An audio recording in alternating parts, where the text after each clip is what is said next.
7واں پارہ سورہ انعام آیت نمبر 41 تک بات ہو چکی تھی۔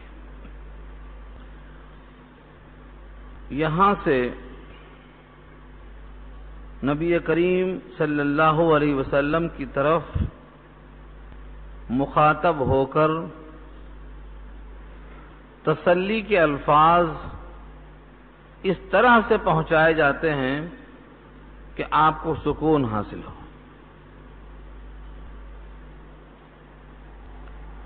اس سے پہلے امتوں میں سے بہتوں کی طرف اللہ کا پیغام پہنچانے والے پہنچائے۔ جب انہوں نے پیغام کو قبول نہیں کیا تو اللہ نے ان پر تنگ دستی اور بیماری ڈال دی تاکہ وہ گر گڑائیں۔ اس میں اس بات کی طرف اشارہ ہے کہ مکے والے اگر آپ کا پیغام رد کرتے ہیں تو ان پر بھی سختیاں آئیں گی، لیکن سختیاں اس لیے آئیں گی تاکہ وہ اللہ کی طرف رجوع کرنے والے بن جائیں۔ یہاں سے ہمیں یہ سبق ملتا ہے کہ جب کبھی اللہ کی طرف سے کچھ سختی آتی ہے، فقر و فاقے کی ہو یا بیماری اور تنگ دستی کی ہو، تو اس کا مقصد یہ ہوتا ہے کہ تضرع اور زاری پیدا ہو۔ اللہ کی طرف سے سختیاں صرف اس لیے ہوتی ہیں تاکہ بندے اللہ کی طرف متوجہ ہو جائیں۔ اس پر ایک مثال دی ہے، ماں اپنے بچے سے بیزار ہو کے پہلے سمجھاتی ہے، بار بار تنبیہ کرتی ہے،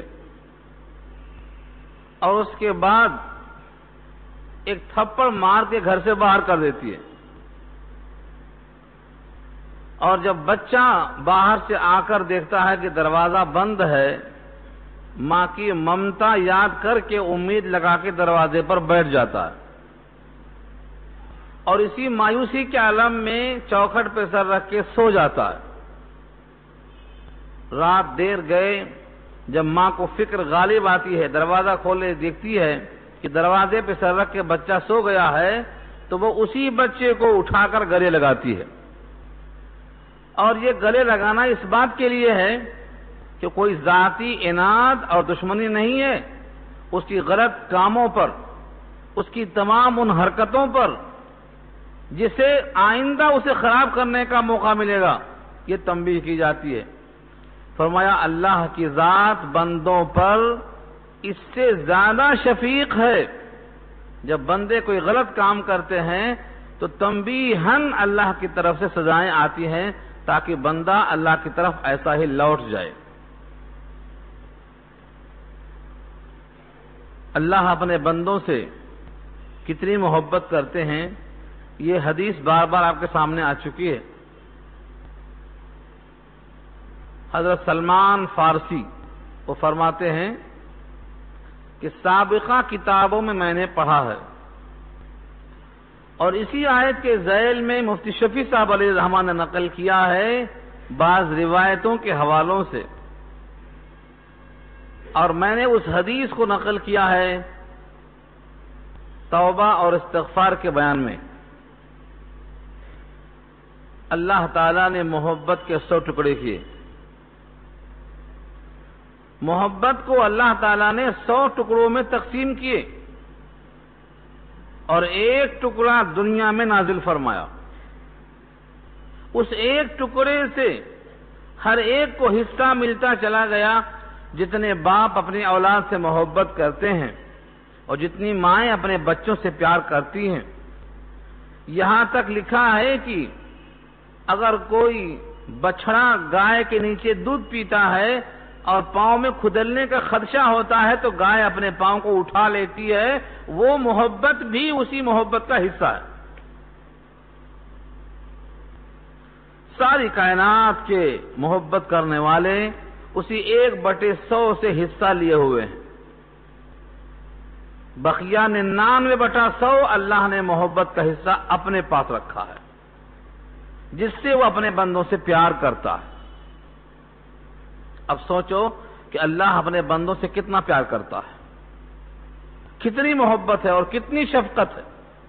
1/100 والے دیوانے ہوتے جا رہے ہیں، کوئی مجنو ہے، کوئی فرحاد ہے، دنیا میں جتنے محبت کرنے والے ہیں وہ 1/100 کا ٹکڑا لے کے محبت کر رہے ہیں، تو خود اللہ رب العزت جس کے پاس 99 ہے محبت کا، 100 میں سے 99 اللہ کے پاس ہے، وہ کتنا محبت کرتے ہوں گے۔ اس محبت کے باوجود عذاب آتا ہے، سختیاں آتی ہیں، بیماریاں آتی ہیں، فقر و فاقہ آتا ہے، آرزوؤں کے خلاف مراحل طے کرنا پڑتا ہے۔ یہ صرف اس لیے ہے کہ بندہ لعلہم یتضرعون رجوع کرے اللہ کی طرف، اللہ کی طرف متوجہ ہو جائے۔ عرش اعظم پر اللہ نے کیا لکھ رکھا ہے؟ آگے آیت آ رہی ہے اسی رکوع میں انشاءاللہ۔ اللہ تعالیٰ نے اپنے عرش کے اوپر دروازے پر لکھ رکھا ہے ان رحمتی سبقت علی غضبی، میری رحمت میرے غضب پر سبقت کر گئی۔ اور یہی آیت کا ٹکڑا لکھا ہوا ہے سورہ حامیم السجدہ کے اندر 24واں پارہ میں اللہ فرماتے ہیں وسعت رحمتی کل شیء، اور آگے دعا سکھلایا اللہ نے ربنا وسعت کل شیء رحمتا وعلما، اللہ آپ کے علم اور آپ کی رحمت نے ہر چیز کو ڈھانپ رکھا ہے اپنے اندر۔ تو یہ اللہ کی محبت ہے، اس واسطے اللہ کی طرف تکلیف آئے، خلاف طمع کوئی چیز پیش آئے تو یہ سمجھنا کہ ہمیں اللہ متوجہ کرنا چاہتے ہیں۔ آیت کے الفاظ دیکھیں وَلَقَدْ أَرْسَلْنَا، اور البتہ تحقیق ہم نے بھیجا، تحقیق کا مطلب یقیناً، إِلَىٰ أُمَمٍ مِّن قَبْلِكَ، امم جمع ہے امت کی، قبلک اے نبی آپ سے پہلے، آپ سے پہلے، من قبلک میں صیغہ حاضر ہے، اس سے مراد ذات محمد ہے صلی اللہ علیہ وسلم، آپ سے پہلے ہم نے بہت امتوں کی طرف بھیجا۔ کیا بھیجا؟ ظاہر یہ ہے کہ پیغام بھیجا۔ پھر ان کو پکڑنے کی نوبت کیوں آئی؟ کیونکہ پیغام نہیں مانا، یہ سب محذوف ہے جملے۔ فَأَخَذْنَاهُمْ، تو ہم نے ان کو پکڑا، بِالْبَأْسَاءِ وَالضَّرَّاءِ، بأسن کے معنی سختی، تنگ دستی مراد ہے، اور ذرہ ان سے مراد جسمانی تکلیف، بیماری مراد ہے۔ لفظ ضر جہاں آتا ہے جسمانی تکلیف، بخار، چکن گنیا، یہ کیا ہے؟ یہ باسا ذرہ میں آتا، قوم پکڑی گئی، جس کو دیکھو درد، یہ ذرہ میں آتا ہے۔ حضرت ایوب کی بیماری جب آئی شدید، 17 سال تک پڑے رہے ایک روایت کے مطابق، لیکن جو راجح قول یہ ہے وہ 7 سال کا ہے۔ وہاں انہوں نے اللہ سے یہی کہا تھا، سورہ انبیاء کے الفاظ ہیں انی مسنی الضر، اسی ضر سے ذرہ ہے یہ، انی مسنی الضر وانت ارحم الراحمین، مجھ کو تکلیف پہنچ گئی، سارا جسم میرا کیڑوں نے کھا لیا، سوائے زبان اور قلب کے سب باقی نہیں ہے، تو لفظ ضر استعمال کیا اللہ نے۔ تو بأسا ان کے معنی تنگ دستی، فقر فاقہ، مفلسی، اور ذرہ کے معنی جسمانی تکلیف۔ یہ کیوں؟ لعلہم یتضرعون، شاید کہ وہ تضرع کریں، شاید کہ وہ زاری کریں، شاید کہ وہ روئیں اور گڑگڑائیں۔ جب بندہ رو دیتا، تضرع کر دیتا تو اللہ کی طرف مائل ہو جاتا۔ فارسی کا ایک شعر حضرت تھانوی کا سنایا تھا میں آپ کو، اگر بخشیں زہ یاری، ہمارے اردو شعراء میں 2 کلام ہے، یہ تنظیم فرمایا حضرت نے اس کے اوپر، اگر بخشیں زہ قسمت، نہ بخشیں تو شکایت کیا، سر تسلیم خم ہے جو مزاج یار میں آئے۔ حضرت تھانوی فرماتے ہیں نہیں، شعر میں خرابی ہے، اگر بخشیں زہ یاری، نہ بخشیں تو کروں زاری، کہ اس بندے کی کیوں خواری مزاج یار میں آئی، یعنی اگر بخش دیں گے تو بہت اچھی بات ہے، اور نہ بخشیں گے تو میں روتا ہی رہوں گا، روتا ہی رہوں گا۔ یہ زاری اسی سے نکلا ہے، یتضرعون سے، کیونکہ بندہ رو رو کر ہی متوجہ کر سکتا ہے رب کریم کو۔ یہ نہیں ہے کہ اگر بخشیں زہ قسمت، نہ بخشیں تو شکایت کیا، اگر شکایت نہیں کریں گے تو کیا جہنم میں جائیں گے؟ راضی ہو جائیں گے اس کے اوپر؟ اب جہنم کا عذاب کوئی برداشت نہیں کر سکتا۔ فما اصبرهم علی النار، اللہ فرماتے ہیں جہنم کی آگ پر صبر کیسے آئے گا؟ 50 سال 60 سال کی زندگی میں کم کھانے پہ صبر نہیں، کم لباس پہ صبر نہیں، دوسروں کو دیکھ کر صبر نہیں، جہنم کی آگ پہ صبر کیسے آئے گا؟ اگر بخشیں زہ یاری، نہ بخشیں تو کروں زاری، کہ اس بندے کی کیوں خواری مزاج یار میں آئی؟ رونا ہی لکھا ہے۔ اس رونے کو اللہ فرماتے ہیں اس کے آنسوؤں سے اس کے نام اعمال دھل جاتے ہیں۔ نام اعمال کی پاکی کے لیے، صفائی کے لیے جتنا ندامت کے آنسو مفید اور مؤثر ہیں اور کوئی شے نہیں۔ تو فرمایا لعلہم یتضرعون، شاید کہ وہ زاری کریں، روئیں۔ لیکن دو قسم کے لوگ ہوتے ہیں، جب مصیبت آتی ہے تو اللہ کی طرف متوجہ ہوتے ہیں، اور دوسرے لوگ اور بیزار ہو جاتے ہیں۔ بیزار ہو کے کہاں چلے جاتے ہیں؟ وہ سمجھتے ہیں کہ ایسا دین، ایسا اسلام، ایسا قرآن، ایسی چیزیں لے کے کیا کریں گے؟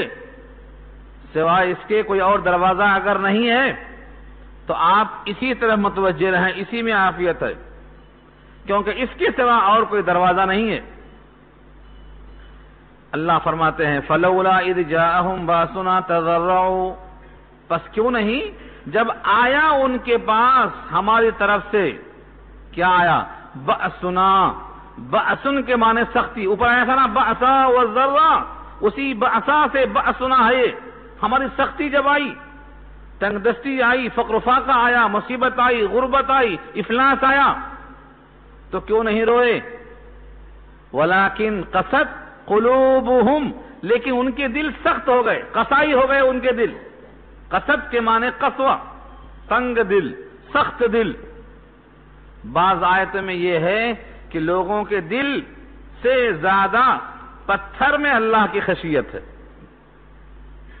وَإِنَّ مِنَ الْحِجَارَةِ لَمَا يَتَفَجَّرُ مِنْهُ الْأَنْهَارُ وَإِنَّ مِنْهَا لَمَا يَشَّقَّقُ فَيَخْرُجُ مِنْهُ الْمَاءُ وَإِنَّ مِنْهَا لَمَا يَهْبِطُ مِنْ خَشْيَةِ اللَّهِ، کتنے ایسے پتھر ہیں جو شق ہو جاتے ہیں اللہ کے خوف سے، پھٹ پڑتے ہیں، پانی نکل پڑتا ہے ان میں، لیکن لوگوں کا دل ایسا ہے کہ اس سے کچھ اثر نہیں ہوتا۔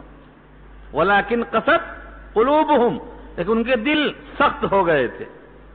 ان کا دل سخت ہو گیا اندر سے، اور باہر سے کیا ہوا؟ وَزَيَّنَ لَهُمُ الشَّيْطَانُ، اور مزین کر دیا ان کے لیے شیطان نے، مَا كَانُوا يَعْمَلُونَ، جو کچھ وہ کرتے رہے، برائیاں کرتے رہے، شیطان انہیں اچھا دکھاتا رہا۔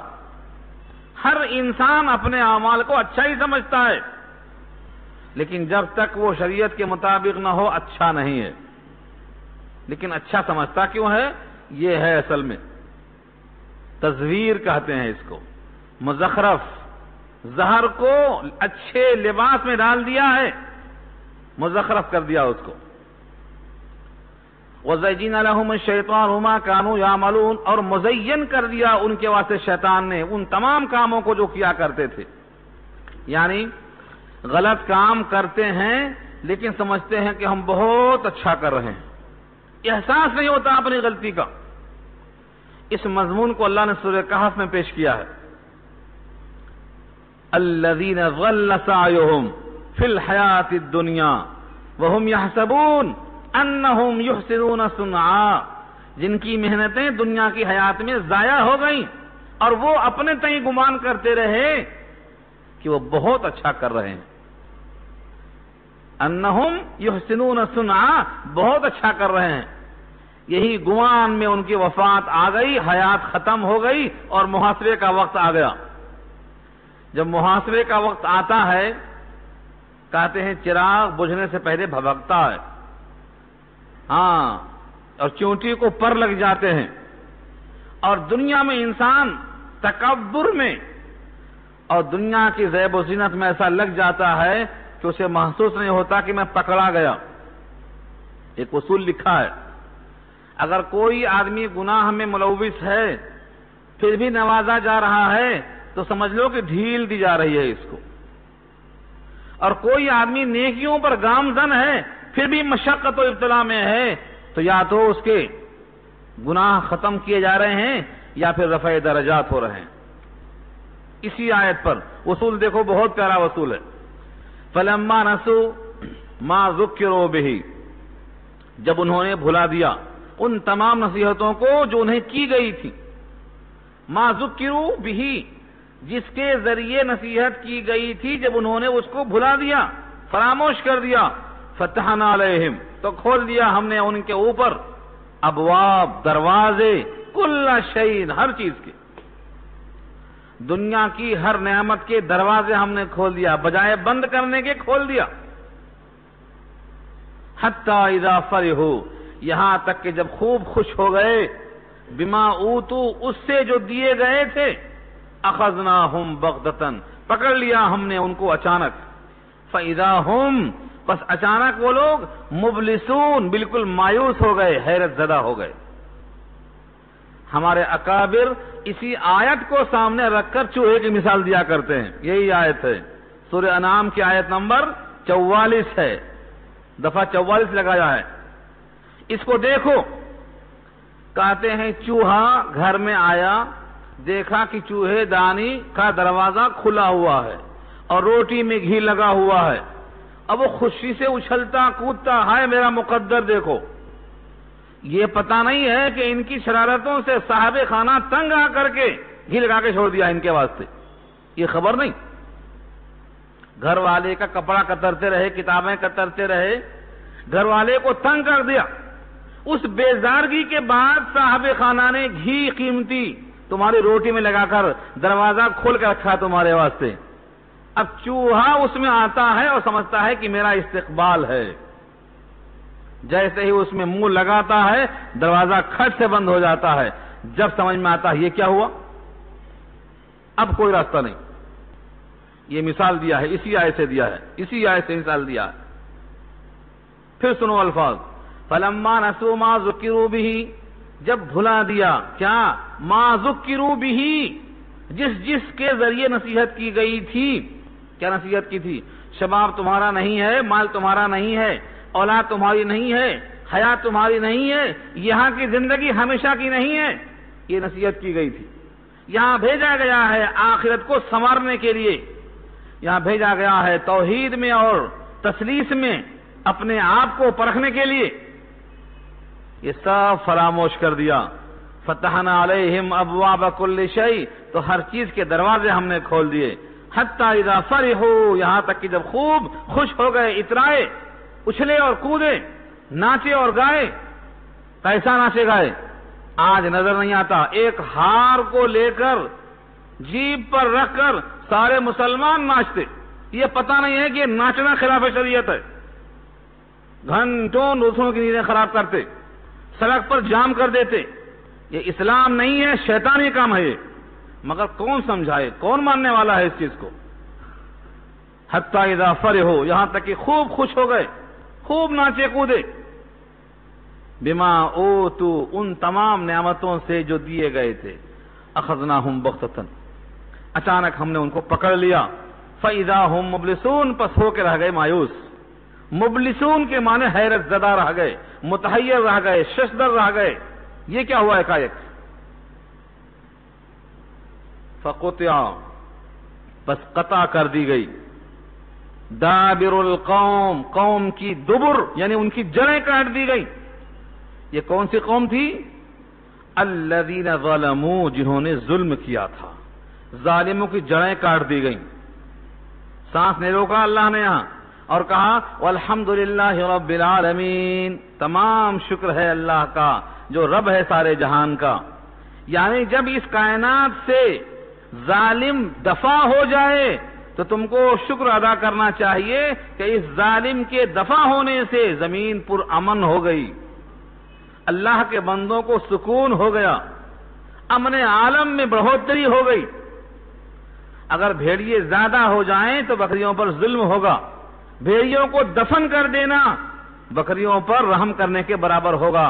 علامہ سعدی لکھتے ہیں گلستہ میں، ترحم بر پلنگے تیز دنداں، ستمگاری بوت بر گوشت فنداں، تیز دانت والے بھیڑیوں پر رحم کھانا کمزور بکریوں پر ظلم کرنے کے برابر ہے۔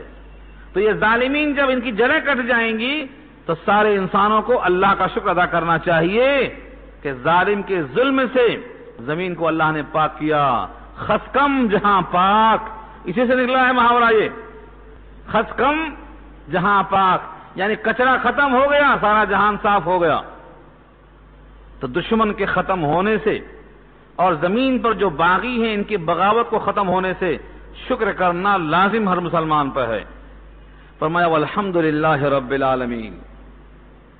یہاں سے اللہ تعالیٰ نے ایک سوال کیا ہے کفار قریش سے اور سارے انسانوں سے جو اللہ کے غیر میں نفع اور ضرر کے مالک سمجھتے ہیں، جو اللہ کے غیر کی پرستش کرتے ہیں، کسی بھی اللہ کے غیر کے سامنے سر جھکاتے ہیں، ان سے اللہ خطاب فرماتے ہیں قل، پوچھئے تو صحیح، ارائیتم، بھلا بتاؤ تم، ان اخذ اللہ سماعکم، اگر لے لے اللہ تمہاری سماعت، وابصارکم، تمہاری بصارت، وختم علی قلوبکم، اور مہر کر دے تمہارے دلوں پر، من الہ غیر اللہ، کون ہے دوسرا معبود اللہ کے سوا، یاتیکم بہ، کہ وہ لائے تمہارے پاس ان چیزوں کو، تمہاری سماعت واپس کر دے، تمہاری بینائی واپس کر دے، تمہارے قلب کی مہر توڑ دے، کون ہے ایسا اللہ؟ سوال کیا ہے۔ آج بڑے سے بڑا بت پرست، مجوسی، شمس پرست، آگ پرست، کسی کو پکڑ کر پوچھ لیجئے کہ تمہارے قلب پر کس کا قبضہ ہے، تمہاری آنکھوں پر کس کا قبضہ ہے، اور تمہارے کانوں پر کس کا قبضہ ہے، تو وہ بے ساختہ کہے گا اللہ۔ جب تمہاری سماعت اسی کے قبضے قدرت میں ہے، اور تمہاری بصارت اور بینائی اسی کے قبضے قدرت میں ہے، اور تمہارے قلوب پر قبضہ اسی کا ہے، تو تم اس کے غیر کو کیوں پکارتے ہو؟ انظر، غور تو کرو، کیف نصرف الآیات، کیسے پھیر پھیر کے ہم بیان کرتے نشانیاں، ثم ہم یصدفون، پھر بھی وہ اعراض کر جاتے ہیں، پھر بھی وہ اللہ کی ذات کی طرف رجوع نہیں ہوتے ہیں۔ ایک اور سوال کیا اللہ نے، قل ارأیتکم ان اتاکم عذاب اللہ بغتۃ او جہرۃ هل یہلک الا القوم الظالمون، کہہ دیجئے اے نبی صلی اللہ علیہ وسلم، بھلا بتاؤ تو صحیح، اگر آ جائے تمہارے پاس اللہ کا عذاب اچانک، او جہرتن، یا کھل کر سامنے آ جائے، یعنی بے خبری میں آئے یا خبردار کر کے آ جائے، تو نہیں ہلاک ہوں گے مگر ظالم لوگ، ظالم ہی ہلاک ہوں گے۔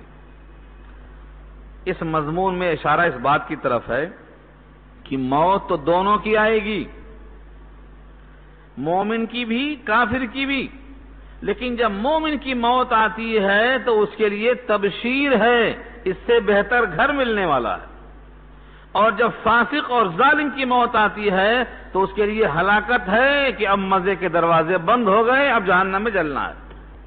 اس لیے کہا ہے نہیں ہلاک ہوں گے مگر ظالم قوم، ظالم جو ہیں ان کی ہلاکت، اور جو مومن ہیں ان کے واسطے تو موت میں خوشخبری اور بشارت ہے کہ اب رب سے ملاقات ہوگی، رب کا دیدار ہوگا، رب کی قربت حاصل ہوگی۔ جس پر غائبانہ علم تھا، جس پر غائبانہ ایمان رکھتا تھا، علم بالغیب، اللہ کو دیکھے بغیر مانتا تھا، نبی کو بغیر دیکھے تسلیم کرتا تھا، نبی کی کتاب پر بغیر دیکھے ایمان لاتا تھا، جنت اور جہنم کو بغیر دیکھے مانتا تھا، اب ان کو دیکھنے کا وقت آیا ہے، مشاہدے کا وقت آیا ہے۔ اس کے بعد ایک پیغام ہے امت کے نام، وَمَا نُرْسِلُ الْمُرْسَلِينَ إِلَّا مُبَشِّرِينَ وَمُنذِرِينَ، اور نہیں بھیجتے ہم رسولوں کو مگر دو حال، یا تو بشارت دینے والے اور یا تو ڈر سنانے والے۔ مبشرین بشارت دینے والے اور منذرین ڈرانے والے۔ کس کو ڈرائیں گے اور کس کو بشارت دیں گے؟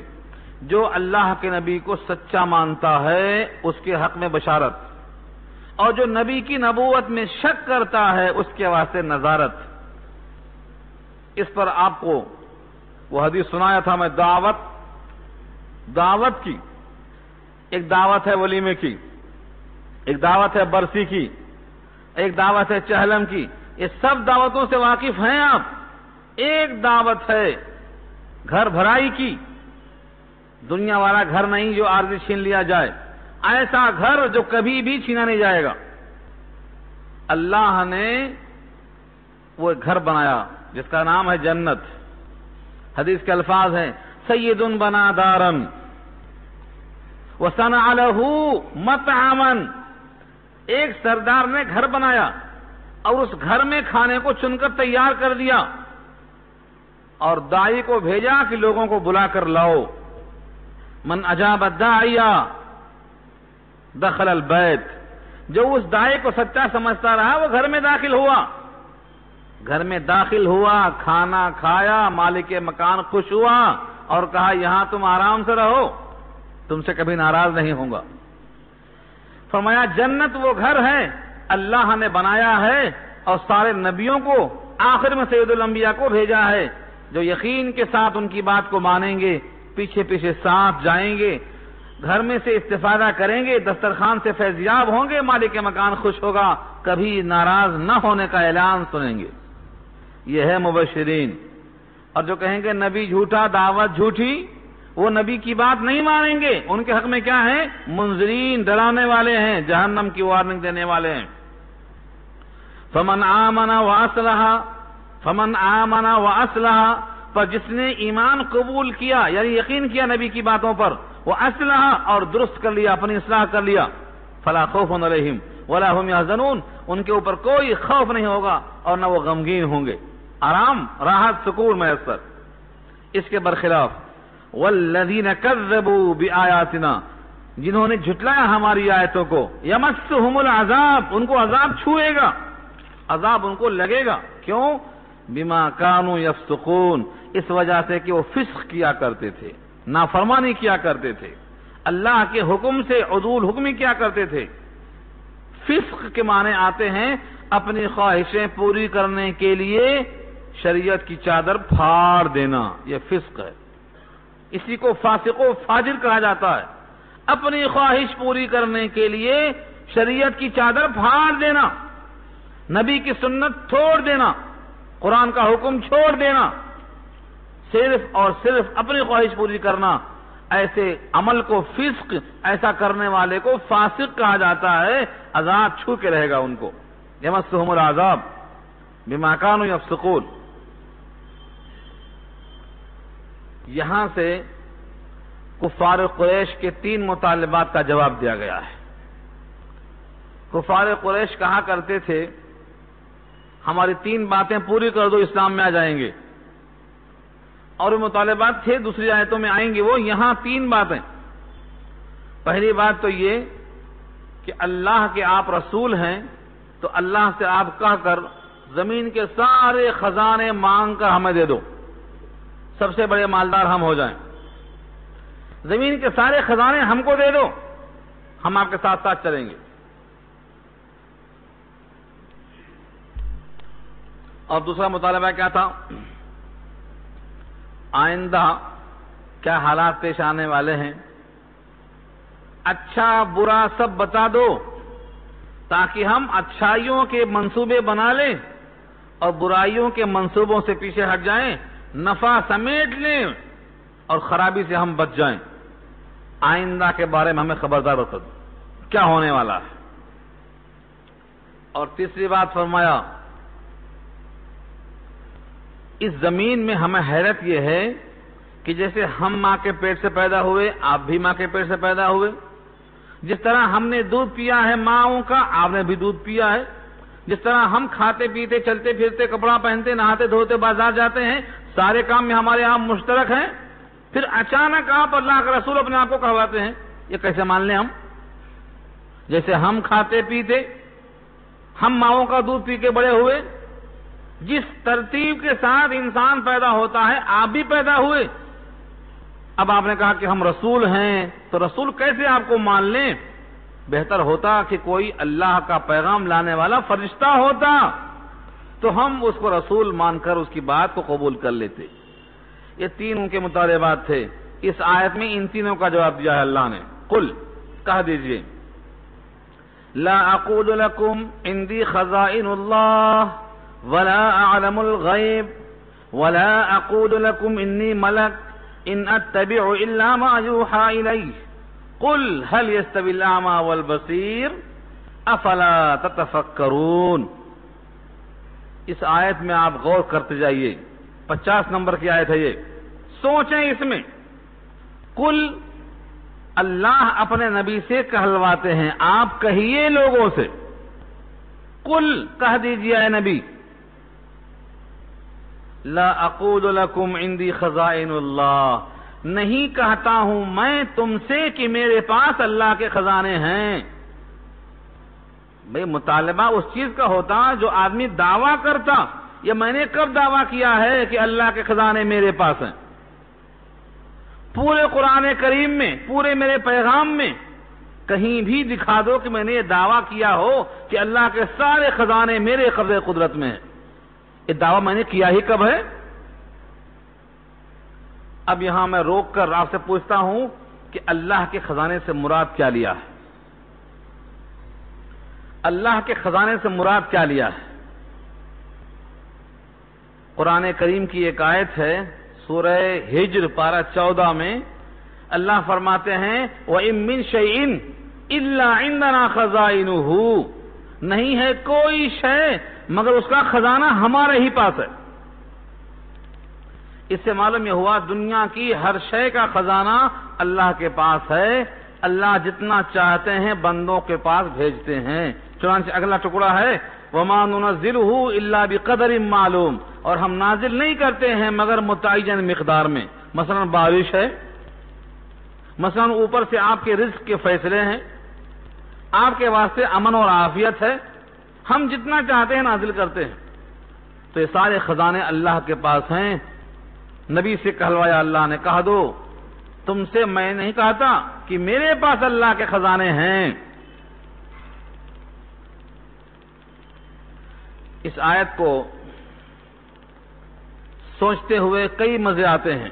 قرآن کریم میں ایک خاص لطف اس طرح آتا ہے کہ ایک آیت کی تشریح دوسری آیت میں, اور دوسری کی تیسری آیت میں, اور تیسری کی چوتھی آیت میں یہ سامنے آتا ہے مرکز, تو معلوم ہوتا ہے اللہ کی طرف سے علم بہہ رہا ہے. تو یہاں دو باتیں اچھی طرح سمجھ لیں آپ. پہلا قول, اللہ کہلواتے ہیں اپنے نبی سے, کہہ دو میں نہیں کہتا ہوں تم سے کہ میرے پاس اللہ کے خزانے ہیں. اللہ کے نبی کے پاس نبوت ہے, نبوت سے بڑا خزانہ کیا ہو سکتا ہے؟ اللہ کے نبی کے پاس قرآن ہے, قرآن سے بڑا خزانہ کیا ہو سکتا ہے؟ اللہ کے نبی کے پاس ایمان ہے, ایمان سے زیادہ قیمتی شے کیا ہو سکتی ہے؟ اللہ کے نبی کے پاس دعا کا ہتھیار ہے, جو چاہیں اپنے رب سے مانگ لیں, اس سے بڑا ہتھیار خزانہ اور کیا ہو سکتا ہے؟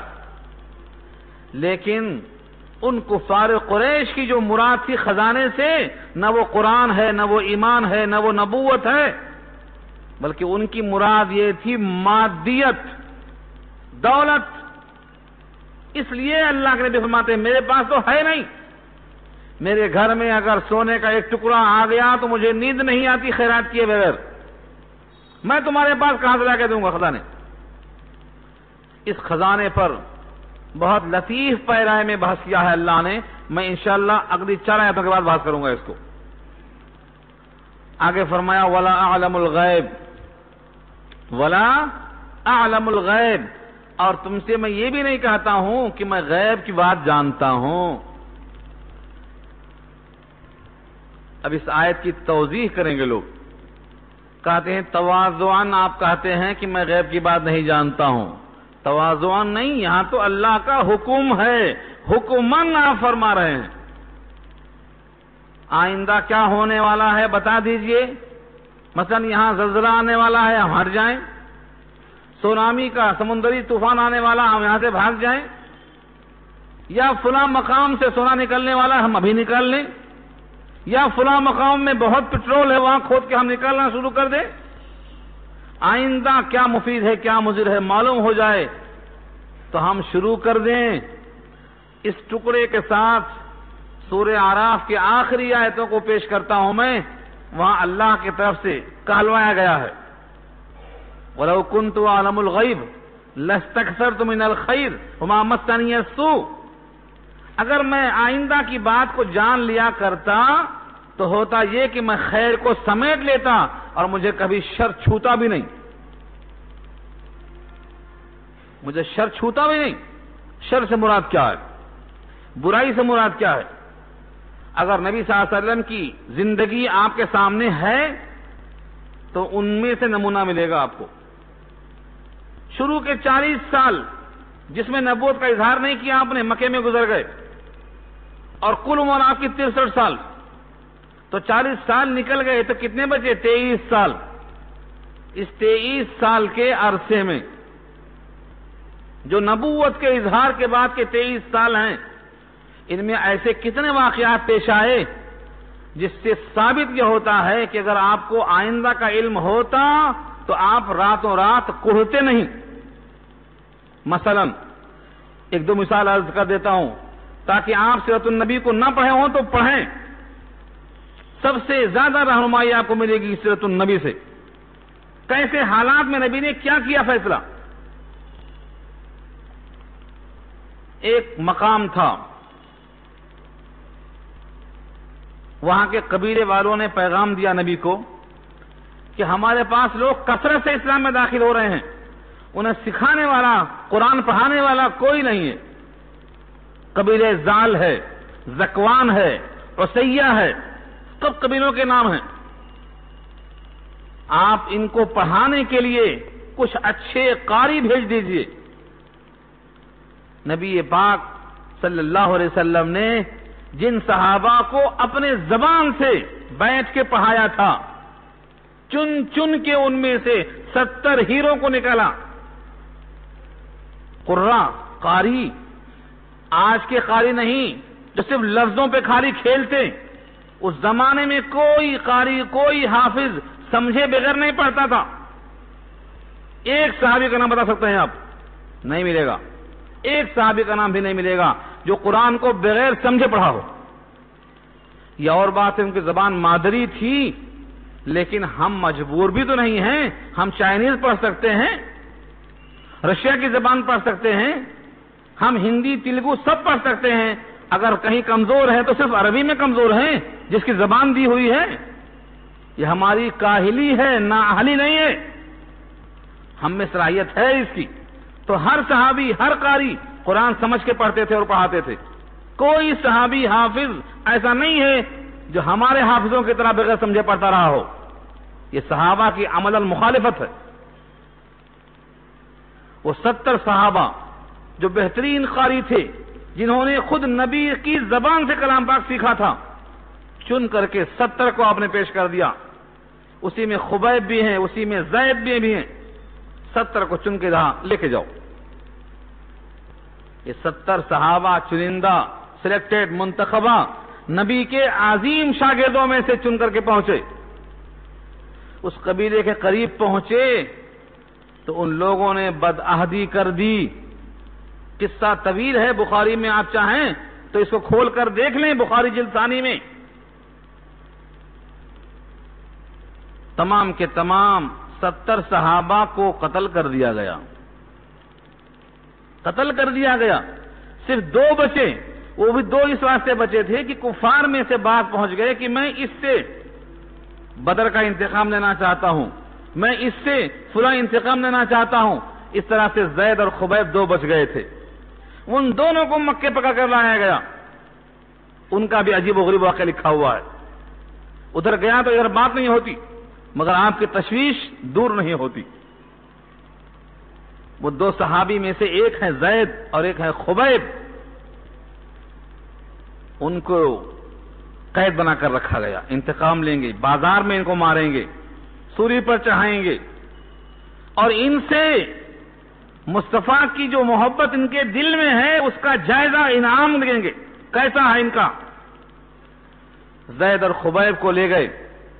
کہا کیا آپ چاہتے ہیں کہ آپ کو چھوڑ دیا جائے اور آپ کے بدلے محمد صلی اللہ علیہ وسلم کو قتل کر دیا جائے؟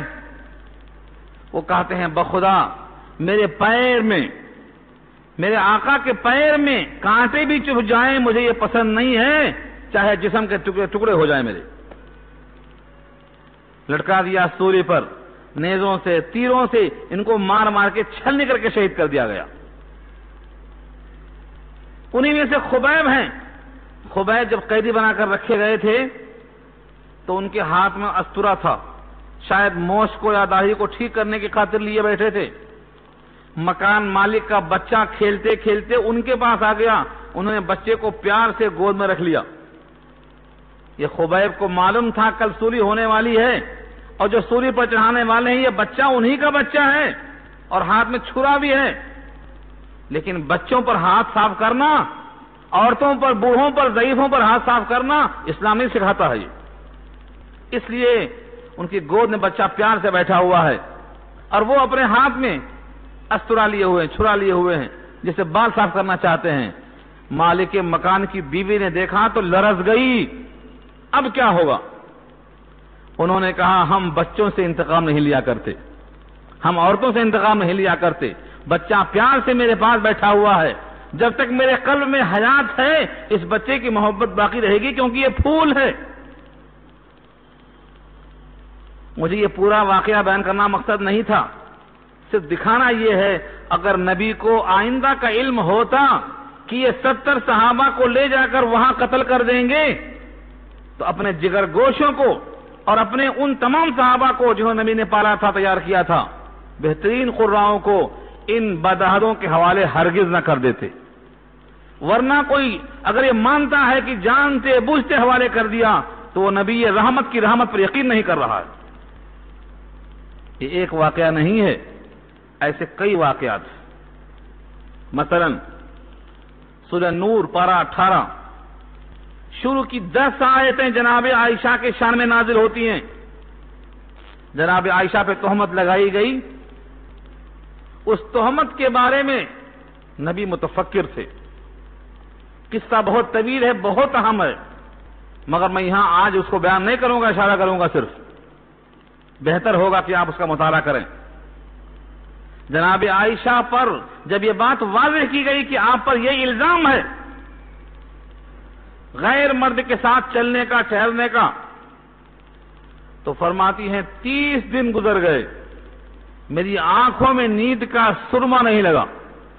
سوچ سکتے ہیں آپ درد کو اور کرب کو؟ اگر آپ کو 1 رات نیند نہیں آتی، 2 رات نیند نہیں آتی تو کہتے ہیں کہ ہم پاگل ہو جائیں گے۔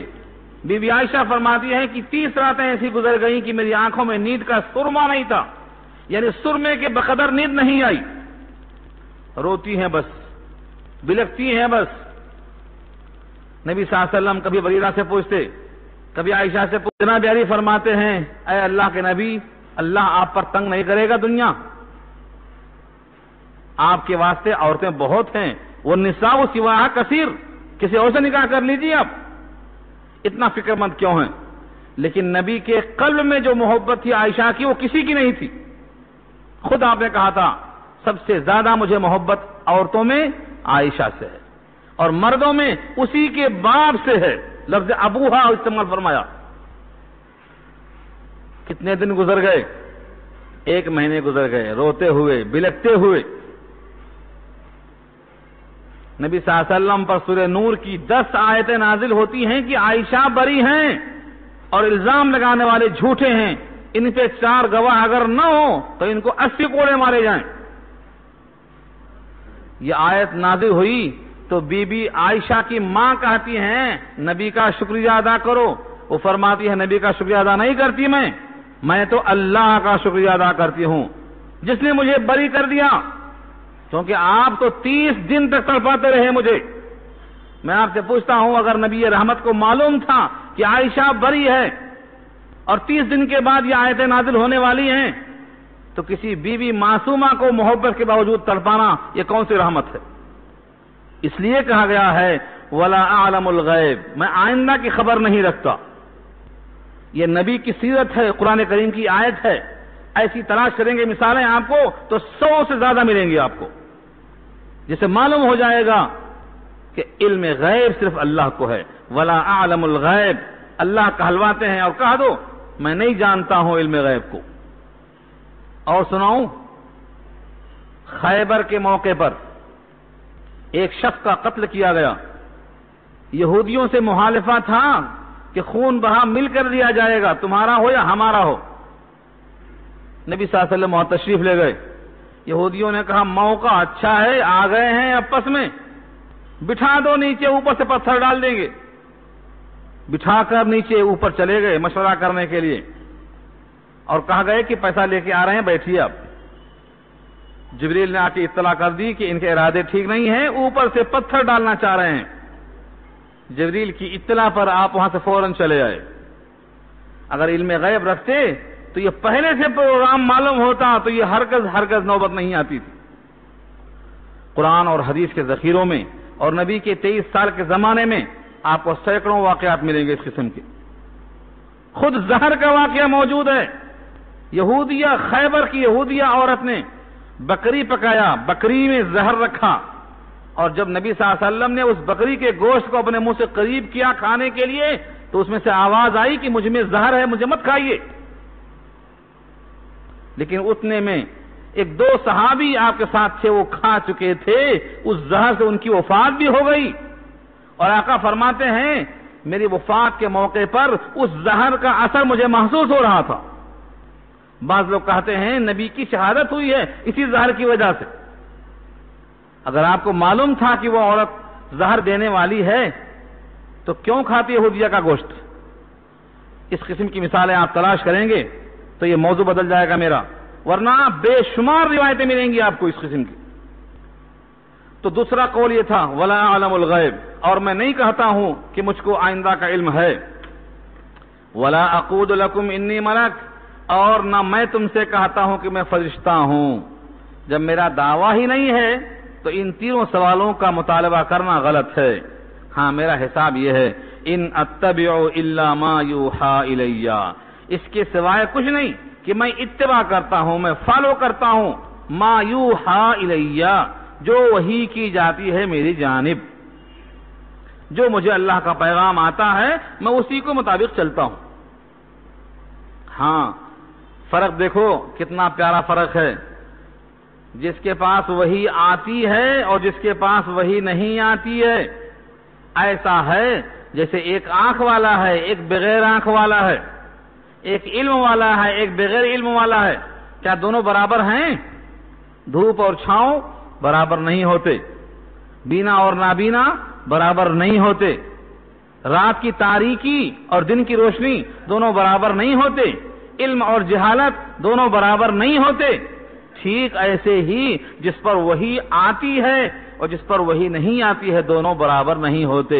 اس لیے آگے فرمایا قل، کہہ دو هل يستوي الاعمى والبصير، کیا دونوں برابر ہیں اندھے اور دیکھنے والے؟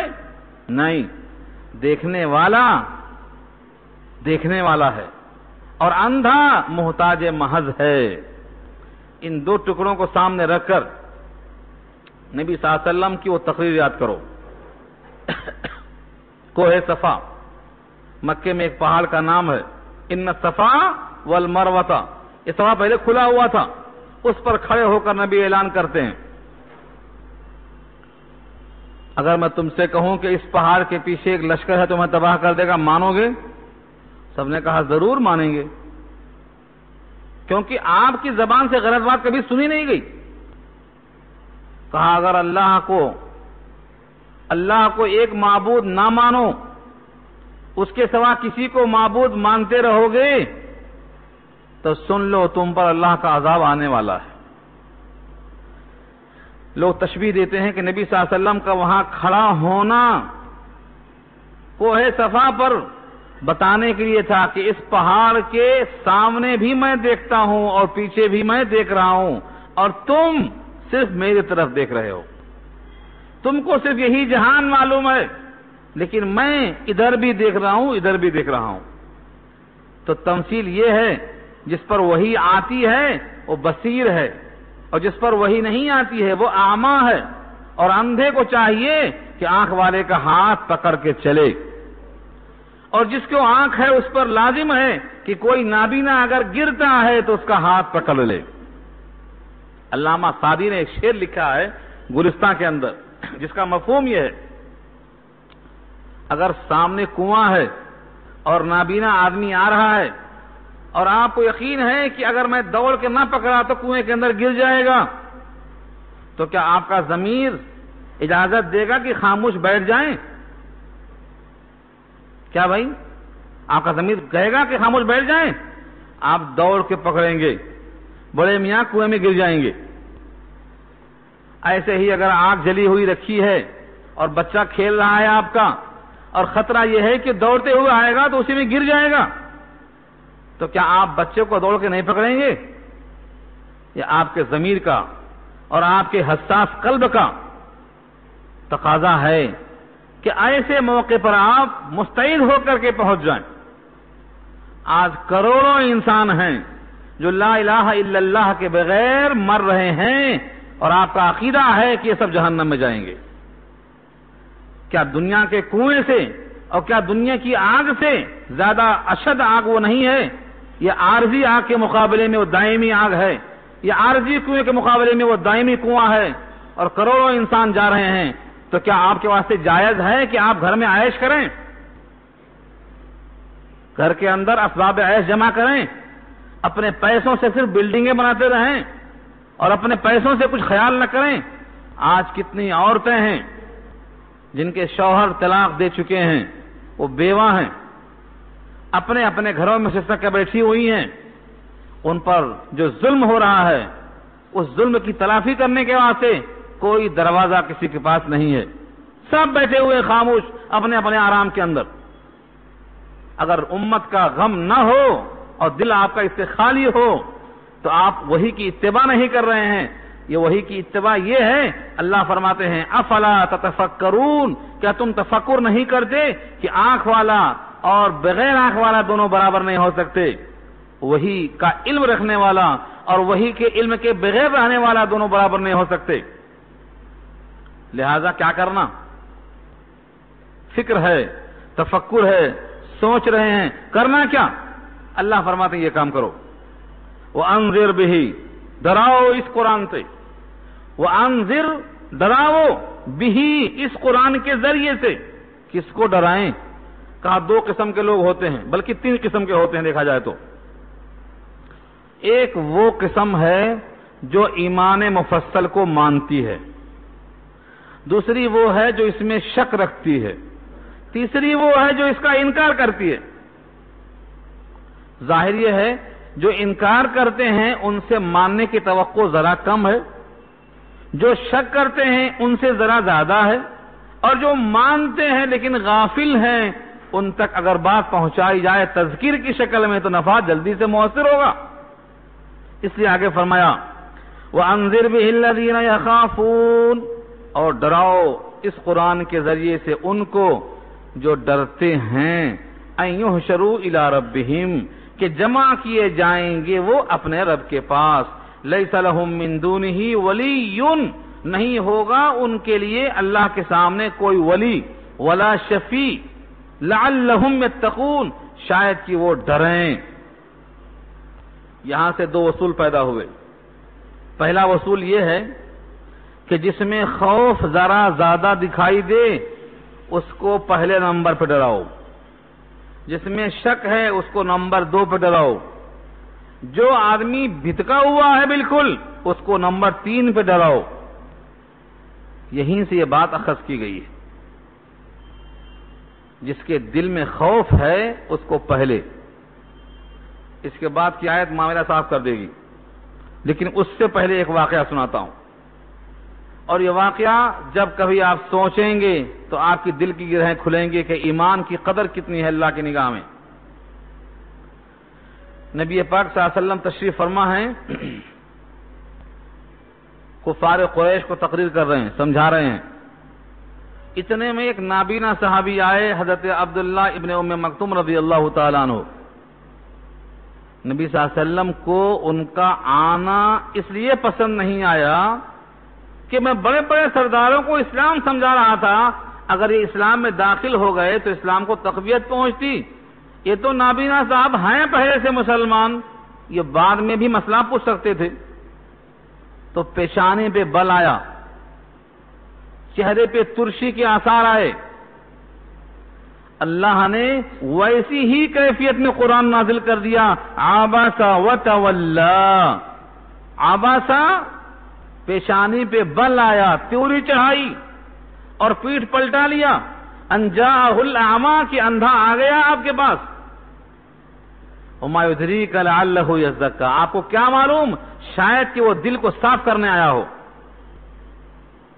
او یذکروا فتنفعہ الذکریٰ، یا آپ ان کو نصیحت کریں اور وہ اس کو نفع دے جائے۔ یہ پوری صورت آپ پڑھیں گے تو معلوم ہوگا کہ جس میں طلب ہے اگرچہ وہ نابینا ہے اس کی طرف متوجہ ہونا زیادہ اہم، بمقابلہ ان کے جن کے دل میں نرمی نہیں، جھکاؤ نہیں، کوئی رغبت نہیں، کوئی کشش نہیں، کوئی خواہش نہیں، بے طلب لوگوں کو پیش کرنے کے بجائے طلب والوں کو سنانا بہتر ہے۔ اس کے بعد جب کبھی آتے رہے حضرت عبداللہ ابن ام مکتوم تو فرماتے نبی صلی اللہ علیہ وسلم مرحبا، آ جاؤ، جس کے بارے میں مجھے میرے رب نے ڈانٹا ہے آ جاؤ۔ بڑے ادب کے ساتھ بٹھاتے تھے، آتبنی ربی فی، جس کے بارے میں میرے رب نے مجھے عتاب نازل کیا ہے آ جاؤ۔ سورہ عبس وتولی جب کبھی پڑھتا ہوں وہ صحابی کی تصویر سامنے آ جاتی ہے۔ تو بتانا کیا ہے، جن میں طلب ہے ان کی قدر ہے، ایمان یہ شے ہے۔ کفار قریش کی کوئی قدر نہیں اللہ کی نگاہ میں۔ اب یہاں سے آپ دیکھیں گے ایسا دن جس میں کوئی ولی نہ ہو، کوئی شفیع نہ ہو، جس کو ایسا خوف ہے وہی تقوی اختیار کرتا ہے، اسی کو ڈرانے کا حکم ہے۔ لیکن کفار قریش نے کہا تھا یہ آیت بہت اہم آیت، اس معنی میں کہ ہمارے درمیان اس وقت جو ماحول ہے اس کو صاف کرنے کے واسطے یہ آیت بہترین قسم کا نمونہ پیش کرتی ہے۔ ابو طالب جو چچا تھے حضور صلی اللہ علیہ وسلم کے، بہت محبت تھی دونوں میں۔ کفار قریش نے کہلوایا بھتیجے سے کہو ہم سے کوئی بات کہنا ہے تو محفل ہمارے لائق ہونا چاہیے۔ یہ کیا ہے غضب کہ اس محفل میں ایسے لوگ ہیں جن کو ہم نے غلام سے آزاد کیا ہے، یا جن کے پاس کچھ بھی نہیں کھانا پینا ہے، ہمارے رحم و کرم پہ پڑے ہوئے ہیں، بالکل ارذل ترین لوگ، ان کے ساتھ بیٹھتے ہوئے ہمیں شرم آتی ہے، ان کو اپنے پاس سے ہٹا دیں تو ہم آپ کی بات سننے کو تیار ہیں۔ حضرت عمر رضی اللہ تعالی عنہ جن کی شان کے مطابق، جن کی تائید میں کم سے کم 17 آیتیں نازل ہوئی ہیں، الفاروق دیکھو علامہ شبلی کی، لیکن یہ موقع پر چک گئے۔ فرمایا کہ جتنے لوگ نبی صلی اللہ علیہ وسلم کے قریب صاحب ایمان کمزور بیٹھے ہوئے ہیں یہ تو ہیں ہی صاحب ایمان، یہ برا نہیں مانیں گے، ان کو تھوڑی دیر کے واسطے ہٹا دینے میں کیا حرج ہے؟ جناب عمر کی رائے یہی تھی، ہٹا دیں تھوڑی دیر کے واسطے، کیونکہ یہ تو اپنے لوگ ہیں نا۔ اگر دین کے اشاعت کے لیے اپنے لوگوں کو تھوڑا تکلیف ہو جائے، اٹھا دیں ان کو، تو شاید یہ برا نہیں مانیں گے، اپنے ہی لوگ تو ہیں، یہ اٹھا دیں ان کو۔ صاحب ایمان کو کمزور سمجھ کر ان کے ساتھ نہ بیٹھنا عار ہے، تکبر ہے، اور یہ رائے جناب عمر نے دے دیا کہ ٹھیک ہے اس میں کوئی حرج نہیں، لیکن اللہ کو یہ بات پسند نہیں آئی۔ اللہ کو یہ بات پسند نہیں آئی کہ جو نبی کی عظمت دل میں رکھتے ہیں، جو صاحب ایمان ہیں، ان کو محض اس لیے ہٹا دیا جائے کہ کچھ سرکش لوگ آ رہے ہیں، کچھ متکبر لوگ آ رہے ہیں، کچھ ایسے گھمنڈی لوگ آ رہے ہیں جو ان کے ساتھ بیٹھنا نہیں چاہتے ہیں، اگرچہ ان کے دل ابھی ایمان سے خالی ہیں، امید ہے شاید اسلام میں آ جائیں۔ جہاں امید ہے اور اب ہے تو تکبر ہے، ان کی خاطر ان کو ہٹا دیا جائے جن کے دل میں ایمان ہے، یہ ایمان والوں کے ایمان کی ناقدری ہے۔ اس لیے اللہ نے کہا یہ مناسب نہیں ہے۔ آگے الفاظ دیکھو، وَلَا تَطْرُدِ الَّذِينَ يَدْعُونَ رَبَّهُمْ، اور مت ہٹائیے ان کو، تطرد بھگانا، محفل سے اٹھا دینا، ایک کنارے کر دینا، وَلَا تَطْرُدِ الَّذِينَ يَدْعُونَ رَبَّهُمْ، اور مت نکالیے ان لوگوں کو اپنی محفل سے جو اپنے رب کو پکارتے ہیں صبح و شام، بالغداۃ والعشی، صبح و شام ایک محاورہ ہے، مراد ہے ہر وقت اللہ کو یاد کرتے ہیں. کیوں؟ کیسے؟ یریدون وجہہ، چاہتے ہیں اللہ کے ذات. وجہن کے معنی چہرہ، اللہ کی ذات، اللہ کی رضا، اللہ کی خوشنودی، اللہ کی خاطر صبح و شام اللہ کو پکارتے ہیں. ایسے پکارنے والوں کو آپ مت بھگائیے. رہا وہ لوگ جو آنے والے ہیں، ما علیک من حسابہم من شیء، نہیں ہے آپ کے ذمہ ان کا حساب کچھ بھی. وما من حسابک علیہم من شیء، اور نہیں ہے آپ کا حساب ان کے ذمہ کچھ بھی. فتطردہم، پس اگر آپ ان کو بھگا دیں گے، فتکون من الظالمین، فتکون من الظالمین، تو آپ ظالمین میں سے ہو کے رہ جائیں گے.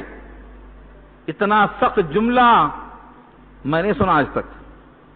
نبی کے لیے اس قدر سنگین جملہ کہ ان کمزور ایمان والوں کو اگر آپ بھگا دیں گے ان متکبرین کے حق میں، تو آپ کا یہ عمل ایسا ہے جو ظلم کہلائے گا ایمان والوں پر. فتکون من الظالمین. یہاں رک کر کے میں تبصرہ کرنا چاہتا ہوں آپ سے. پچھلی تاریخ سے آ جاؤ. حضرت نوح علیہ السلام 950 برس تک کئی پشتیں مرتی گئیں، جوان ہوتی گئیں، تبلیغ کرتے گئے. انہوں نے بھی یہی کہا تھا.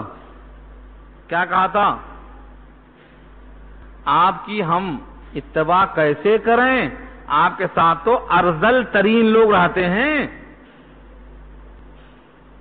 ارذلون کا لفظ ہے سورہ شعراء میں. ارذلون واتبعک الارذلون، آپ کی اتباع تو ارذل، رذیل سے بنا ہے، کمینے لوگ کرتے ہیں. حضرت نوح اگر کہہ دیتے کہ نہیں وہ تم سے اچھے ہیں تو بات تیکھی ہو جاتی. کیا کہا انہوں نے؟ بڑا متین، بڑا ٹھوس، بڑا تحمل والا جواب دیا. قال وما علمی بما كانوا يعملون ان حسابهم الا على ربی لو تشعرون. ان کا عمل میرے اللہ کے علم میں ہے کہ ان کا عمل کیسا ہے، ان کا اخلاق کیسا ہے، ان کا ایمان کیسا ہے. میں جتنا جانتا ہوں اتنا بول سکتا ہوں. اللہ کے ذمہ ہے ان کا حساب اگر تم کو شعور ہے. یعنی تم ظاہر کو دیکھ کر ان کو برا اور خود کو اچھا سمجھتے ہو. کسی انسان کی اچھائی برائی کا مدار ظاہر نہیں ہے، اخلاق اور اعمال صالحہ ہیں. اور وہ اللہ کے علم میں ہے کہ یہ کیسے ہیں، وہ اچھے ہیں کہ تم اچھے ہو. یہ فیصلہ میں نہیں کر سکتا. سورہ کہف پڑھا ہوگا آپ نے. سورہ کہف میں یہی لفظ ہے، یہی مضمون ہے، تھوڑے سے تفاوت کے ساتھ. وَاصْبِرْ نَفْسَكَ مَعَ الَّذِينَ يَدْعُونَ رَبَّهُمْ بِالْغَدَاةِ وَالْعَشِيِّ يُرِيدُونَ وَجْهَهُ. یہ الفاظ میں نہیں. اپنے آپ کو روک کے رکھو ان کے ساتھ جو صبح شام اللہ کو یاد کرتے ہیں اللہ کی رضا کی خاطر. وَاصْبِرْ نَفْسَكَ، اپنی ذات کو روک کے رکھ لو. وہاں وہی جملہ مثبت ہے، یہاں منفی ہے. یہاں رک کر کے اس آیت سے ہم اب سبق حاصل کریں گے. اصول کیا نکلا؟ جو صبح شام اللہ کی یاد میں لگے ہوں اللہ کی رضا کی خاطر، ان کو آپ مت بھگائیں. رہا متکبرین کا حال تو ان کا حساب آپ کے ذمہ نہیں، آپ کا حساب ان کے ذمہ نہیں. اگر آپ ان کو بھگا دیں تو آپ ظالمین میں سے ہو جائیں گے. یعنی جن کے دل میں ایمان ہے وہ اللہ کے محبوب ہیں، زیادہ پسند ہیں بمقابلہ ان کے جن کے دل میں کفر اور شرک اور تکبر ہے. لیکن دنیا والے آج بھی لباس دیکھ کر، جسم دیکھ کر، دولت دیکھ کر، ثروت دیکھ کر آدمی کے بڑا اور برا ہونے کا فیصلہ کرتے ہیں. آج بھی کافر نہیں، صاحب ایمان بھی، صاحب قرآن بھی، ان کے پاس اسلام ہے، قرآن ہے، سنت ہے، وہ بھی ترازو کیسی رکھتے ہیں؟ کپڑا اچھا ہے تو اچھا آدمی، اور کپڑا کمزور ہے تو کمزور آدمی. ہمارے پاس ترازو کیا آ گئی ہے؟ وہی ترازو جو یہاں تھی کفار قریش کے پاس. اس کو پختہ کرنے کے لیے میری رائے ایک اور آیت سے لیتا ہوں، اور یہ شاید بہت اہم ہے. میں سنا چکا ہوں اس سے پہلے کچھ لوگوں کو. 25واں پارہ سورہ زخرف، کفار قریش کا یہ قول اللہ نے نقل کیا۔ وَقَالُوا لَوْلَا نُزِّلَ هَذَا الْقُرْآنُ عَلَى رَجُلٍ مِّنَ الْقَرْيَتَيْنِ عَظِيمٍ، کفار نے کہا کیوں نہیں نازل کیا گیا کسی بڑے آدمی پر ان دو بڑے شہروں میں سے، طائف اور مکہ میں سے، طائف اور مکہ میں سے کسی بڑے آدمی پہ قرآن کیوں نازل نہیں کیا گیا؟ اللہ کے نبی کو انہوں نے بڑا آدمی نہیں سمجھا۔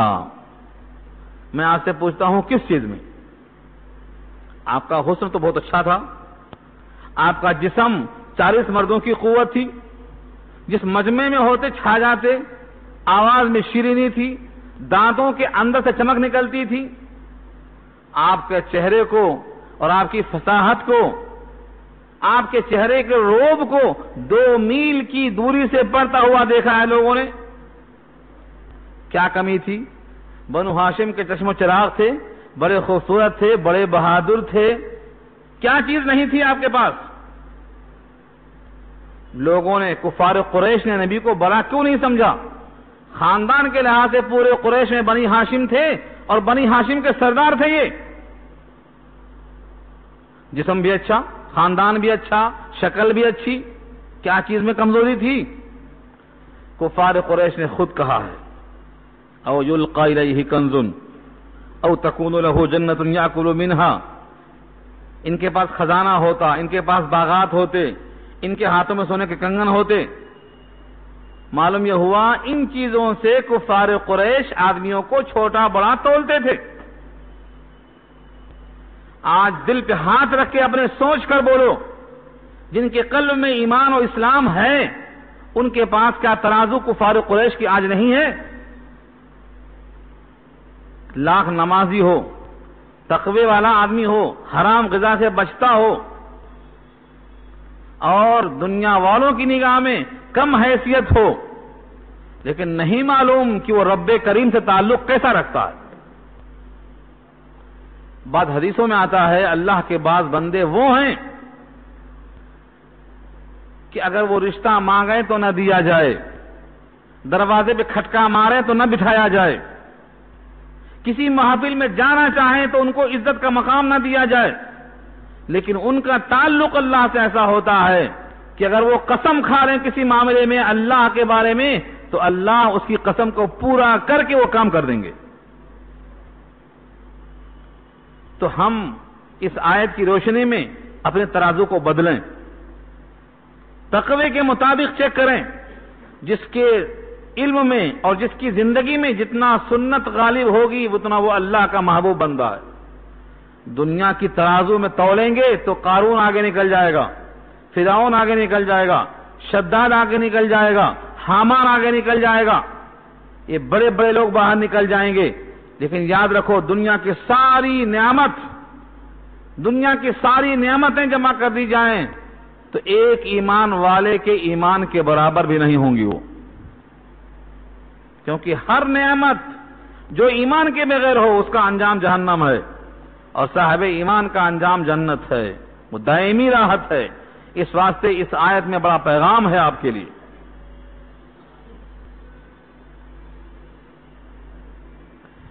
اس کے بعد اسی آیت کا ایک مضمون پورا کر دوں۔ اللہ فرماتے ہیں وَكَذَلِكَ فَتَنَّا بَعْضَهُمْ بِبَعْضٍ، ایسے ہی ہم نے آزمایا ان میں سے بعض کو بعض کے ساتھ، لِيَقُولُوا تاکہ وہ کہیں أَهَؤُلَاءِ مَنَّ اللَّهُ عَلَيْهِمْ مِنْ بَيْنِنَا، کیا یہی لوگ ہیں جن پہ اللہ نے احسان کیا ہمارے درمیان؟ صحابہ کرام کے کپڑے پھٹے ہوئے، چپل پھٹی ہوئی، ایک تہمت میں لپٹے ہوئے، کسی کو 2 لباس نہیں تھے، بہت کم لوگوں کے پاس تھے، الا یہ کہ فتوحات کا دور شروع ہوا ہے مدنی میں آنے کے بعد، سب کے پاس ایک چادر، پیچھے سے تہبند کی طرح لاتے اور سامنے قینچی کی طرح اس کپڑے کو موڑ کے پھر لے جاتے، گردن پہ گاہی مار دیتے۔ بیشتر صحابہ کا یہی لباس تھا۔ ایک صحابی نے پوچھا کیا ننگے سر نماز ہو جاتی تھی؟ کہا میاں کپڑے وہاں 2 تھے کس کے پاس؟ ایک چادر تھی ان کے پاس، پھر بھی ان کو شکایت نہیں تھی۔ تو ان کی حالتوں کو دیکھ کر لوگ کہتے تھے کیا یہی لوگ ہیں جن پہ اللہ نے احسان کیا ہے؟ اللہ کا احسان ہوتا تو ان کے پاس دولت و ثروت ہوتی، لیکن نہیں۔ مصعب بن عمیر کو کفن دیتے ہوئے چادر چھوٹی پڑ رہی تھی، سر چھپاتے تو پاؤں کھل جاتا، ایک ہی چادر، اور پاؤں چھپاتے تو سر کھل جاتا، تو سر چھپا دیا گیا اس کپڑے سے، اور پاؤں پر ایک گھاس کا نام ہے اذخر، وہ گھاس ڈال کے چھپا دیا گیا۔ یہ مصعب بن عمیر ہیں جو بہت مالدار گھرانے کے تھے، اسلام کی خاطر چھوڑ کے آ گئے تھے۔ یہ مصعب بن عمیر کا حال ہے۔ عبد الرحمن ابن عوف دسترخوان پہ رمضان میں نعمتوں کو دیکھ کر رونے لگے، کہا ایک زمانہ وہ تھا مصعب بن عمیر کے ساتھ چادر نہیں تھی کفن کے واسطے، اور آج عبد الرحمن ابن عوف کے پاس اتنے لوازمات ہیں۔ اگر اللہ نے قیامت میں کہہ دیا کہ نیکیوں کا صلہ تم کو مل چکا، تم کھا چکے نعمتیں اس کے بدلے میں، تو میں کیا جواب دوں گا؟ پھر آیت پیش کرتے اذھبتم طیباتکم فی حیاتکم الدنیا واستمتعتم بہا، یہ آیت پیش کرتے سورہ احقاف کی، کیا جواب دیتا میں؟ تو صحابہ کرام کی ان کمزوریوں کو دیکھ کر ایک اور واقعہ یاد آیا۔ ہرقل بادشاہ شاہ روم، جب صحابہ کرام کا قافلہ ان کے پاس پہنچا تھا پیغام لے کر، نبی کا خط لے کر، بخاری بدول وحی میں یہ واقعہ نقل ہے، پہلے صفحے میں، بدول وحی کے 3 صفحے ہیں کل، اسی میں بیان کیا گیا ہے۔ تو اس نے کئی سوال کیا بادشاہ نے، اس میں ایک سوال یہ بھی تھا کہ ان کے اتباع کرنے والے لوگ کیسے ہیں، ارذل لوگ ہیں یا اغنیاء ہیں؟ تو صحابی نے کہا کہ ارذل لوگ ہیں۔ تو اس بادشاہ نے کہا ہاں ہم اتباع الرسل، تمام رسولوں کی اتباع کرنے والے ارذل لوگ ہی شروع میں ہوا کرتے تھے۔ تو گویا اسلام پھیلا ہے انہی غریبوں سے اور پھیلے گا انہی غریبوں سے۔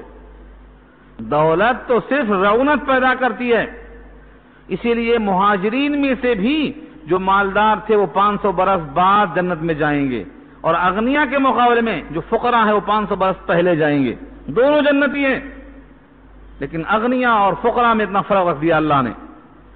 وَكَذَلِكَ فَتَنَّا، اور ایسے ہی ہم نے آزمایا ان میں سے بعض کو بعض کے ساتھ، لِيَقُولُوا، تاکہ وہ کہیں أَهَٰؤُلَاءِ مَنَّ اللَّهُ عَلَيْهِم مِّن بَيْنِنَا، کیا یہی لوگ ہیں کہ جن پر اللہ نے احسان کیا ہمارے درمیان؟ اللہ نے جواب دیا ہے أَلَيْسَ اللَّهُ بِأَعْلَمَ بِالشَّاكِرِينَ، کیا اللہ نہیں جانتا کہ شاکرین کون ہیں، قدردان کون ہیں، صاحب ایمان کون ہیں؟ میرے حکم کی قدر کس کے دل میں ہے اور نبی کی عظمت کس کے دل میں ہے کہ اللہ کو نہیں معلوم؟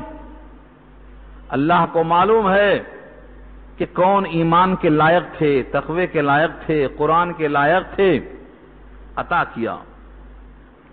ہر صحابی کے بارے میں قرآن کا بیان یہ ہے کہ وہ تقوی والے تھے، وہ ایمان والے تھے۔ الزمہم کلمۃ التقوی وَكَانُوا أَحَقَّ بِهَا وَأَهْلَهَا، تقوی کو اللہ نے چپکا دیا تھا ان کے اوپر، وہ اس کے لائق تھے، اس کے اہل تھے۔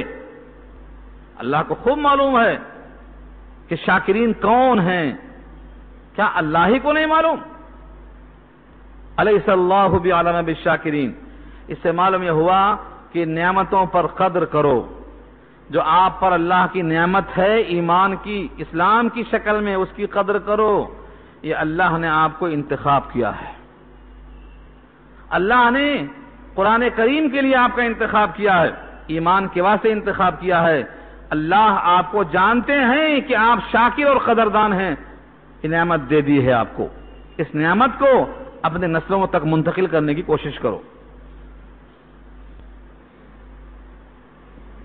اس کے بعد کی آیت، ایک آیت اور رہ گئی ہے، اگرچہ وقت ہو گیا ہے، میں پورا کر دوں ورنہ یہ مضمون رہ جائے گا۔ حضرت عمر کا واقعہ سنا چکا ہوں پیچھے ابھی، جو رائے دیا تھا کہ صحابہ کرام کو الگ کرنے میں کیا حرج ہے۔ جب یہ آیتیں نازل ہو گئیں تو ان کو شرمندگی ہوئی کہ میری رائے ایسی دے دیا جو اللہ کو پسند نہیں آئی، میں گناہگار ہو گیا۔ بڑے شرمندہ ہوئے، بڑے تائب ہوئے، گھبرائے ہوئے نبی صلی اللہ علیہ وسلم کے پاس آئے کہ میری رائے غلط ہو گئی، میں نے کہا تھا یہ صاحب ایمان کو ہٹا دو، اللہ کو پسند نہیں آیا۔ اس پر یہ اگلی آیت نازل ہوئی ہے، اکثر کی رائے یہی ہے۔ وَإِذَا جَاءَكَ، اور جب آئے نبی آپ کے پاس آئیں، کون؟ الَّذِينَ يُؤْمِنُونَ بِآيَاتِنَا، جو ہماری آیتوں پر ایمان رکھتے ہیں، فَقُلْ، تو ان سے کہو، سلام علیکم، تم پر سلامتی ہو۔ بعض لوگوں نے کہا ہے کہ یہ سلام علیکم کا لفظ جناب عمر کے لیے ہے، جو اللہ نے کہا ہے کہہ دو سلام علیکم۔ اور بعض نے کہا کہ واقعہ اگرچہ خاص ہے لیکن حکم عام ہے، ہر مومن جب اللہ کے نبی کے پاس جائے، آج بھی اگر روضہ اقدس پر جائے تو اس کا مصداق ہوگا، جو آیتوں پر ایمان رکھ کر نبی کے پاس جائے گا سلام علیکم کا حقدار بنے گا۔ اور بعض روایتوں میں یہ ہے کہ جس تک قرآن پہنچا میں اس کا نذیر ہوں، جس تک قرآن پہنچا میں اس کا بشیر ہوں، اس کتاب کے ذریعے میری بات اس کو پہنچا دو۔ اور آگے جو امام فرمایا کتب ربکم علی نفسہ الرحمہ، یہی ٹکڑا سنانا تھا مجھے، کتب ربکم علی نفسہ الرحمہ، لکھ دیا ہے تمہارے رب نے اپنی ذات کے اوپر رحمت کو، یعنی رحمت کو اللہ نے اپنے اوپر واجب کر لیا ہے۔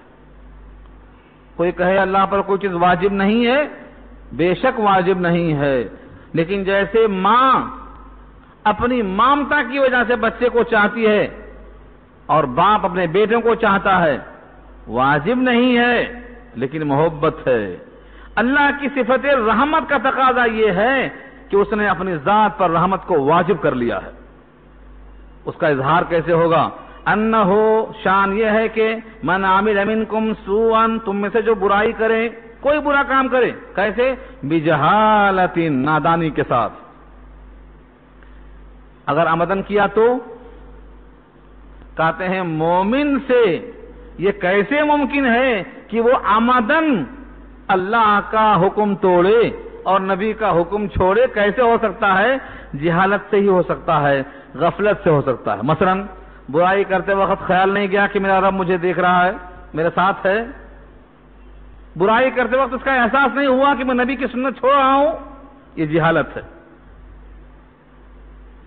ثم تاب من بعدہ، پھر توبہ کیا اس کے بعد، واصلح، اور اصلاح کر لیا، فإنہ غفور الرحیم، تو اللہ کی ذات مغفرت کرنے والی، رحم کرنے والی ہے۔ یہ پیغام امت کے نام ہے۔ جس نے بھی رائے دی ہو لیکن آیتوں پر یقین کے ساتھ ہو، دل میں اللہ کی عظمت لیے ہوئے ہو، تو اس پر سلامتی ہو، اس کے رب نے اس کے لیے اپنے اوپر رحمت کو واجب کر لیا ہے۔ اور جو نادانی سے غلطی کر بیٹھے پھر توبہ کر کے اپنی اصلاح کر لے تو اللہ غفور الرحیم ہے۔ یہ امت کے نام پیغام ہے۔ کسی کو مایوس ہوتا ہوا دیکھ کر کے یہ آیت سنائیں تاکہ وہ بندہ متوجہ ہو جائے۔ اللہ فرماتے ہیں وَكَذَلِكَ نُفَصِّلُ الْآيَاتِ، اور ایسے ہی تفصیل سے ہم بیان کرتے ہیں آیتیں، وَلِتَسْتَبِينَ سَبِيلُ الْمُجْرِمِينَ، اور تاکہ ظاہر ہو جائے مجرمین کا راستہ، مجرمین کا راستہ ظاہر ہو جائے، اس لیے ہم نے کھول کھول کے بیان کر دیا۔ تو ہماری آیتوں پر یقین رحمت کا ذریعہ، اور آیتوں میں شک اور آیتوں کی تکذیب یہ مجرمین کا راستہ ہے۔ ہم اس کتاب سے کب تک دور رہیں گے؟ اتنا دور ہیں کہ ہم شک میں ہیں کہ یقین میں ہیں کہ تکذیب میں ہیں، پتہ ہی نہیں ہے۔ اس لیے اس کتاب کو ایک بار سمجھ کر پڑھو، یقین کے ساتھ پڑھو، اسی کے ساتھ رحمت وابستہ ہے۔